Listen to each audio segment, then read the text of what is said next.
Hello, my wonderful, beautiful friends, guys. Welcome back to our /Entitled People, where people truly think it's all about them and no one else matters. And in today's episode, my goodness, guys, we've got entitled customers, horrible Karen moms, store robberies, and one Karen who gets traumatized after commenting on somebody in public. It's a wild one today, so sit back, relax, and try not to shake your heads too hard, guys. Let's dive in. So my boyfriend turned 23 last weekend, and we went to the small Italian place that's first come, first served. It's one of those cozy spots where the tables are way too close together, so you can basically hear every conversation around you. Anyways, we finally get a table after waiting 30 minutes. We order a bottle of wine, and that's when this family walks in. A mom, a dad, 2 kids, and a teenage boy who looks like he'd rather be anywhere else. The hostess tells them it'll be a 25-minute wait. The mom immediately starts complaining that her kids are hungry, that it's ridiculous that people are taking up big tables when they're just couples. And guess who she points at? If you guessed my boyfriend and I, you would be right. Well, if that wasn't bad enough, the woman comes over, leans on our table, and she goes, "You two don't mind moving so my family can sit, right? You can wait a bit longer, you're young." Now, hearing that, I literally thought she was joking. My boyfriend just laughs awkwardly, and he said, actually, it's my birthday. She then goes, "Then you should be a gentleman, and you should offer your seat to a mother with hungry kids." The woman did get pretty loud, so the waitress stepped in, and she told her that she can't just ask people to give up tables. The mom rolls her eyes, huffed off, and she whispered loud enough for us to hear, "People these days, they have no respect." Her husband looked mortified. The rest of the night, she just kept glaring over like we'd personally ruined her evening. So yeah, happy birthday, babe. Here's a free side of audacity. Yeah, gotta love that classic Karen move of, you need to go because we are more hungry than you. The fact that people use their kids to try to get what they want is ridiculous, right? Like the audacity of that Karen to tell OP's boyfriend to be a gentleman and offer up his seat on his birthday, no less. Like, maybe if you used your manners, there's like a 10% chance that would happen. But for a rude, entitled person who's that demanding, I don't know who would give up their seat. And if you thought that post was over the top, listen to this next story, guys. It's wild. So this story is truly cruel. The closest person to me in the whole world is my grandmother. She was the one who saved me when my mother was treating me like a sack of garbage. When my mother threw me out between the ages of 13 and 16, I knew I could take a taxi in the middle of the night to go to my grandma's. She would come downstairs at any hour and pay the fare and take me in for the night. The point is, Grandma was always there for me, and this grandma, astonishingly, is my mother's mother. And she's fully and painfully aware that her daughter is a monster, not a human being. She knows exactly how much harm my mother has caused me. That said, a few years ago, my grandma had a full-on collapse. She was barely breathing, and her heart was barely responding. She was rushed to the hospital completely unconscious. My mother was screaming in hysterics, and I cried my eyes out every night. The doctors gave her no chance. After 3 months of unconsciousness, they asked us, the family, to consider taking her off life support to let her go. By then, I hadn't spoken to my mother in years, but in that situation, of course, we start talking again. One day, my mother calls me crying and begging for advice. She asked, what should we do? Should we keep Grandma on the machines, or should we let her go? The hospital didn't want to keep her much longer. They wanted to transfer her to hospice. She occasionally breathed on her own, but the question was, if her condition crashed again, should we intubate her again if she stopped breathing? I loved my grandma 100 more times than my mother. She meant the world to me, but I also knew that she would never just want to exist, as she used to say, like a damn vegetable. She was a strong, amazing woman who always wanted to stay independent. So I told my mother, she's still alive now, she's still breathing, so let's hold on to that. But if she were to go to hospice, I don't think we should prolong her life by force. And at that moment, my mother's tone changed. She said to me, "Ha, I got you. I knew it. I knew you always wanted to off her. I recorded this. And you totally fell for it, you stupid. Now, the entire inheritance will go to me." At that point, I just hung up. 2 days later, my grandma regained consciousness. It took her almost 6 months to fully recover her strength and mobility, but she did it. She's been doing well ever since, and it's been about 6 years now, and she's fine. My mother's visited her many times, playing the recording over and over again, and she keeps repeating, "That beloved granddaughter of yours wanted to off you. Can you believe it?" But my grandma would always reply with, "Oh, you can F off. I wouldn't want to spend the rest of my life on a ventilator either. She was right." After some time, my grandmother wrote an updated will, one that can't be challenged by my mother.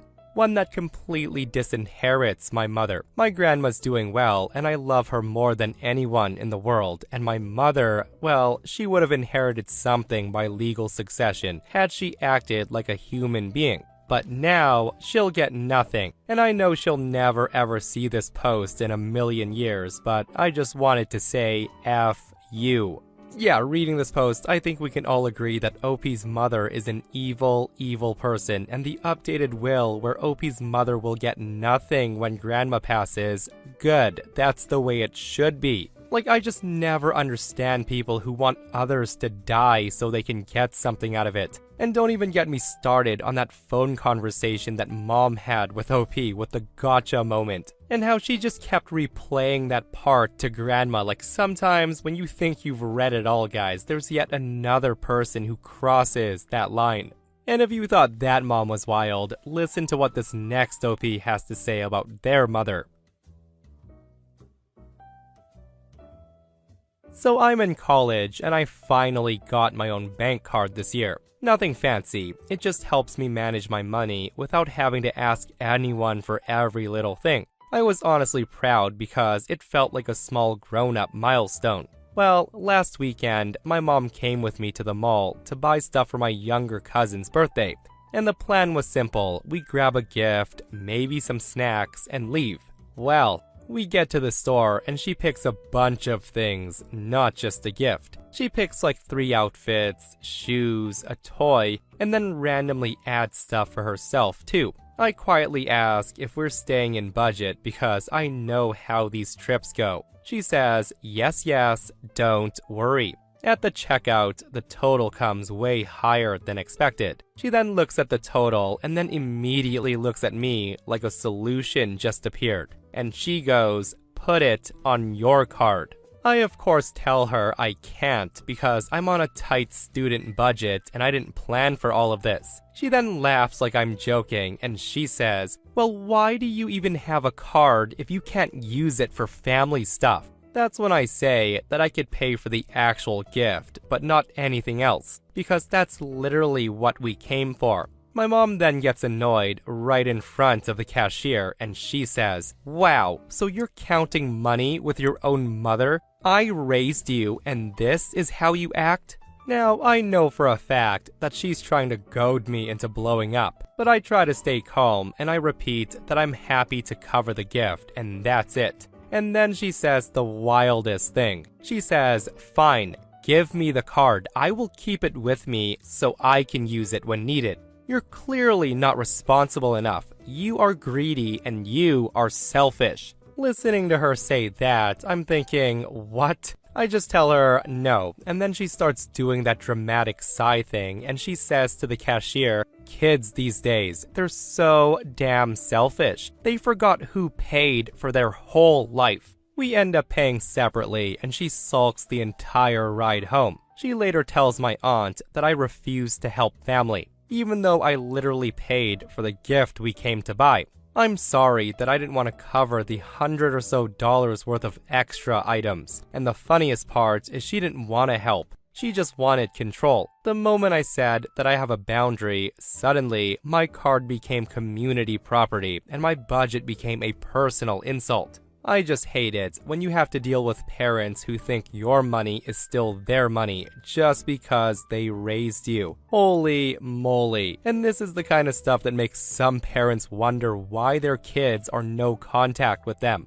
And the fact that she tried to put OP on the spot to guilt them and embarrass them into overspending, she knew exactly what she was doing. And the funny thing is, she embarrassed herself because you know that cashier probably went to the back and told everyone about that Karen mom who was bullying her kid and trying to steal their money. That said though, the mentality of, we raised you, you owe us is stupid. Like, have the kid, be responsible, end of story. Nobody owes you jack, Karen. So one thing I've learned to accept in life is that I will forever be mistaken as younger than I am. I loved it as a kid because there was plenty of situations that I took advantage of, like getting away with the kids under certain age eat for free thing, way longer than most. But as I've gotten older, it's more exhausting having to constantly prove my age. Most people don't believe it until they see my ID, which has gotten me into a few unique situations, but I have gotten used to it and I try to be understanding. I just laugh it off afterwards, calling it good.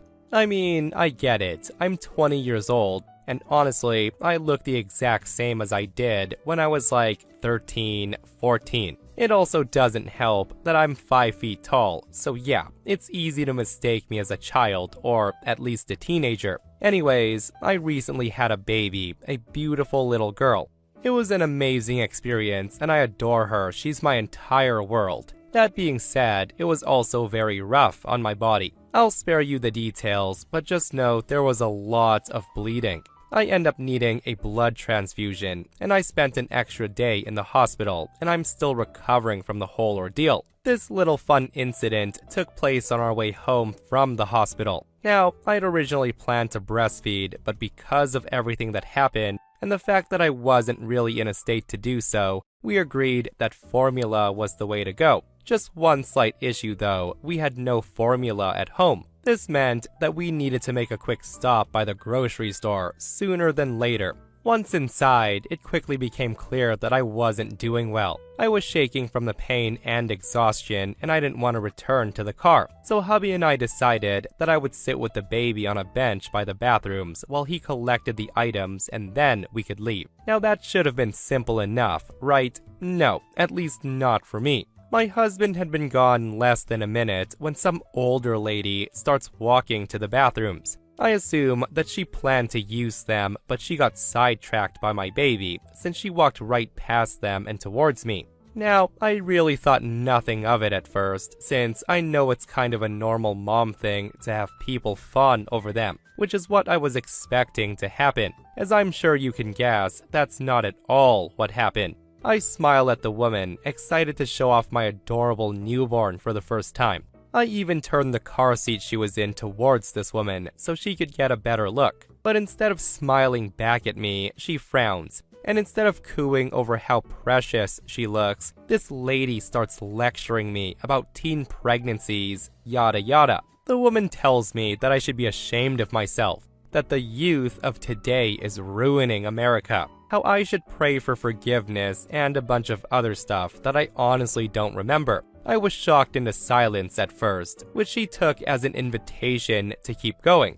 Finally, the woman asked me, "Are your parents embarrassed to have a whore for a daughter?" Hearing that come out of her mouth, I thought, okay, first off, there are so many other situations this could be. What if I'm babysitting? What if the baby was my sister and I was watching her while our mom or dad used the bathroom? Or maybe she's my cousin. Like, this lady literally had no idea what the situation was. She just decided she knew and she needed to say something about it. It was only after this event that I realized how messed up her actions were, since in the moment, I was just taken back by her audacity. In this moment, I was in a lot of pain. I was exhausted and flooded with hormones. I think that's the reason I reacted the way I did. I'm not confrontational, nor am I the one who usually has witty comebacks in stressful situations. That's my husband. Normally, I would just tell her that I'm 20, married, and to mind her own business before frantically texting my husband. Normally. Instead, I looked this woman dead in the eyes, the most deadpan look on my face, as I calmly told her, "This is my baby sister. Our mom just died giving birth to her." Now, to say that this woman was shocked was an understatement. The woman's eyes went wide, her face turned red, and she seriously froze for a bit before quickly turning around and walking away. I immediately start shaking and crying. Luckily, I didn't have to wait long for my husband's return, who was immediately freaking out when he saw the state I was in. I just quickly told him to pay for the items so we could go home and cuddle our baby. Once we were doing exactly that, I told him what happened. And while he was still worried about me, he did say he was proud of me for putting that bitch in her place. Honestly, well frickin' played, OP. And with Karen's reaction, I bet she'll think twice about commenting on someone else in the future. At least that's what one can hope, right? But yeah, sometimes you just have to say the most extreme things when someone comes at you like that. And for Karen to not even offer an apology after that, why am I not surprised, guys? Like, I just don't get how some people have to voice their opinions like they think it matters. Like, what are you getting out of lecturing a complete stranger, Karen? Get a hobby or something and mind your own business. This took place well over a decade ago, and I thought I'd share. It was around 9:55 p.m., and the store was minutes from closing. I was stocking the bread per my manager's request. The store was empty. Now, I don't really know why, but I just start leaving the bread aisle and walking toward the front of the store where the registers are. And looking back, I think I heard my manager say something, and I figured there was a customer to ring up. Suddenly, I see 3 men in hoodies, masks, and one of them has a weapon, a gun. They see me exit the bread aisle and they begin shouting. I think one of them yelled, "Come on, move," while pointing the gun at me. There was a ton of nervousness and urgency in their voices and a lot of, "Come on, let's go." I just immediately went numb. My only thought was, is this actually happening? I kept my head forward, and my manager was being roughly thrown to the ground under the registers where the vault is. That's when one of them rushed to me and then put his hand on my shoulder and walked me to the registers where my manager was. They were shouting at me to open the register, which I couldn't do without a key. They just kept screaming at me to open it now. I tried, but for some reason, it just kept saying that there was already a sign-in on another register, and honestly, I couldn't open anything. And I want to note that sales associates are useless in a robbery, FYI, to future robbers. I just kept my hands up near my face. I never looked at any of them once they walked me to the registers. I made no statements the entire time, and never engaged any of them. The guns were pointed at me, and I couldn't believe this was happening. The focus of the robbers quickly was diverted to my manager when they realized that he held the keys, and he was the only one who could help them. They were shouting at him, etc. Suddenly, the vault pops open, and they took all the money. But then, one of the robbers was insistent on opening the register after they'd already hit the vault, saying, "We've got this money, but we can get more." The other 2 were panicking. They were waiting at the door, freaking out, saying, "Let's go, man, we've got enough money." They were begging the third guy to go. And seriously, the panicky vibe made me even more nervous in a way. Once they got the money, and this all took maybe 2 minutes in total, I became terrified. I was prepared to take a bullet any second, because I know that some robbers get rid of the cashiers once they get the cash. But just like that, it was over. They ran out as soon as they hit the register and the vault. And that's when a customer, a woman, comes out of nowhere with a shirt over her face. I guess she was hiding in the store. I forgot what she was holding, but she says, "If they're taking stuff, then so am I." I was just shaking at this point, and I didn't care at all. When she left, my manager rushes to close the door and lock it. I end up quitting my job the night of, and I never went back. I never even followed up to find out what came of the situation. And what a horrifying situation to be in, and seriously, for that one customer to add insult to injury with her theft, I don't even know what to say to that, guys. I guess if someone's already robbing the store, it makes it okay for you to steal as well. And I know OP said they never followed up, but I hope at the very least, somebody was caught from that night. I'm an 18-year-old female, and I have two cousins, a 12-year-old male and a 5-year-old female, that live with my aunt, 34 years old. Now, my aunt is a self-proclaimed hippie. She doesn't believe in modern medicine, vaccines, and she even denied that my cousin needed glasses, despite his complaints over the years. She, however, does believe that everything we eat should be naturally grown, fat-free, and organic. This will be important later on. Well, half a year ago, my aunt loses her job and she moved in with us. I was put in charge of taking care of my cousins while she job hunts, which I don't mind doing since they're very well behaved. When I started taking care of them, my aunt sat me down in front of a very long list of what they can't eat. The list said no fat, no spices, no sugar, no carbs, no dairy, among many other requests that I found ridiculous. I should also state this, both of my cousins are skinny, to the point that some would consider them malnourished, so the fact that they had to diet on top of that was also ridiculous. At first, I obeyed her rules because they're her kids, not mine after all. But after a while, I start noticing how the diet affected the kids. They never had enough energy to do anything. They didn't want to run or play like most kids their age, and they just looked miserable in general. It was then that I decided to start putting forbidden food into their meals. After a while of me doing so, they both gained some healthy weight, and they began playing like most kids their age. My aunt didn't notice anything, so that's when I got bold, and I took my cousin to the optometrist to get his eyesight checked. Turns out, he was minus 1.25 on both eyes. I bought him glasses, and I told him to wear them whenever my aunt wasn't around, and he thanked me, saying he can finally see the chalkboard at school. Last week, we were playing at a park, and I gave my youngest cousin, 5 years old, some mini Oreos to share with her friends on the playground. I later heard crying, only to see my aunt dragging the 5-year-old towards me. Apparently, she was walking by the park when she saw her eating the Oreos. Then, she noticed the 12-year-old wearing glasses, and she absolutely lost it on me. She starts berating me on how I could go behind her back and feed her children trash food, and now I've poisoned them, and how I've crippled them by making them wear unnecessary things, the glasses. She then told me that I'm lucky she's not gonna report me to the police for this, as what I'm doing is abuse.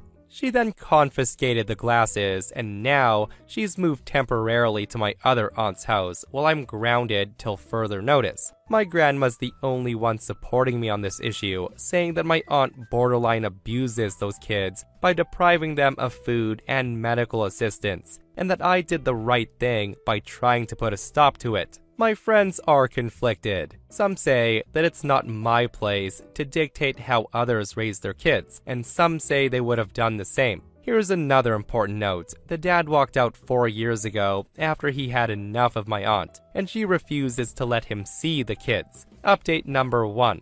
I'm currently trying to get in contact with my cousin's father and inform him of the situation. If I fail to do so, I'll probably try to reach out to my aunt one last time. I'm trying to take the most peaceful route since I don't want my cousins to go through the process of CPS investigation. But if neither of those things work and nothing changes, I'll be definitely contacting CPS. The kids have been in a healthy weight range ever since I started feeding them, so I don't think they'll show any signs of malnourishment in an investigation. I'm just very scared that they might end up in the care system upon report, and I don't want to put them in this situation. Update number 2, we found the dad. Since I couldn't get a hold of his phone number, I've sent him, and who I presume to be his new wife, an email explaining the situation and how I found them. I also sent some old pictures of him and I, alongside my phone number, asking him to call me when possible. Last update. I did get in contact with the dad, and I've spoken to both him and his new wife, and a lot of things are starting to make sense now.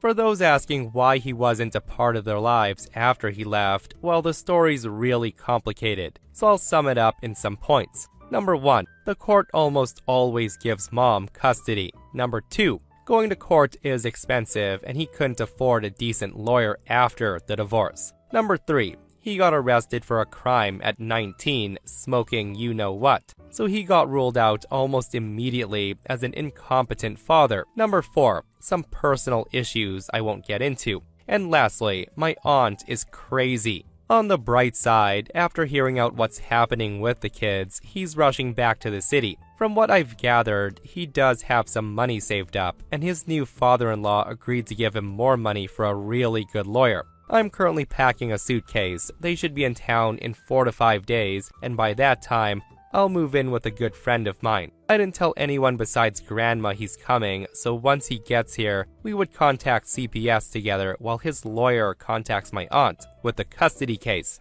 The idea is to attack the issue from as many directions as possible, so she'll have no loophole to escape with. My only concern is I don't know how the 12-year-old will react to his dad returning. Over the years, his feeling towards him constantly changed, from hate to love and back again, which is understandable considering the circumstances. I also contacted the 12-year-old school counselor like some of you suggested, and she's agreed to write a report regarding the glasses, but she's refused to address the dietary restrictions. I don't understand why, but considering she'll be writing a report, I feel like I can't complain too much. This past week has been insane, and I don't know how I feel regarding anything at this point. I have a feeling that this is only the beginning, and the real battle will start once their dad arrives. I don't know if I'll update again, but I do know this. I'm gonna get my cousins out of this one way or another. Thank you for all the legal advice and emotional support. I really appreciate it. Wish me luck. So yeah, it's been a while since OP has updated, but all I can say is I hope those kids are doing well and they're in a much better situation. And a good majority does agree that OP did the right thing by getting CPS and the dad involved.